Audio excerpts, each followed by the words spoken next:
Napakadaming version sa kaldereta ng Nueva Ecija mga boss. Bawat lugar dito at bawat bahay ay may kanya-kanyang style at pamamaraan. Ngayon mga boss, magpapakita ako ng isa sa napakaraming version nito. Pang-ulam, pang-pulutan, bahala ka na. Napakasarap. Sauce pa lang, ulam na. Okay mga boss, meron tayo ditong pyesa ng baboy, 1 kilong buto-buto. Kayo na bahalang tumantya kung gaano kadami ang bawat sangkap na aking ilalagay. Unahin natin si Mrs. mga boss.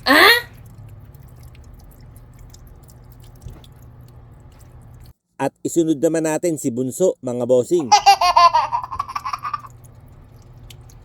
Bawang, Jose P. Laurel, pamintang buo, siling labuyo para may koting kagat ng anghang, red bell pepper, pamintang wasak, at syempre sibuyas galing bungabon. Konting pangpalasa, depende yan sa inyo mga boss. Star ni margarine at 2 basong tubig.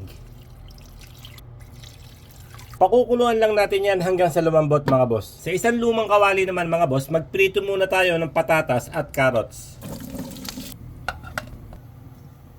Malambot na ito mga bossing, hanguin muna natin.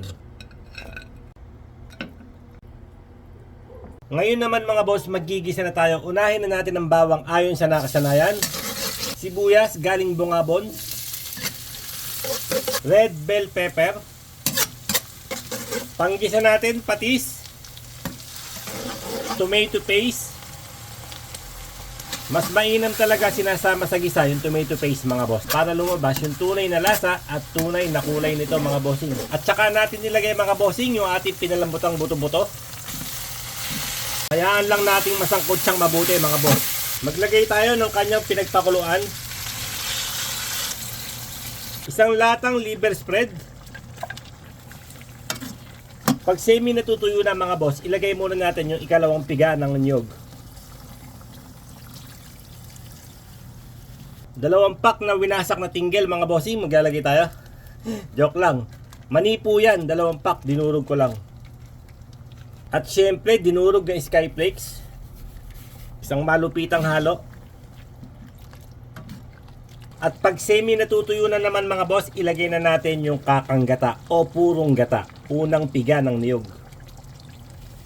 Yung patatas at carrot na pinirito natin kanina. Bigyan natin ng 1 mahilab-hilab na halo. At okay na mga boss, ito na ang ating napakabisa at napakasarap na kalderetang Nueva Ecija. Pang ulam, pang pulutan, bahala ka na.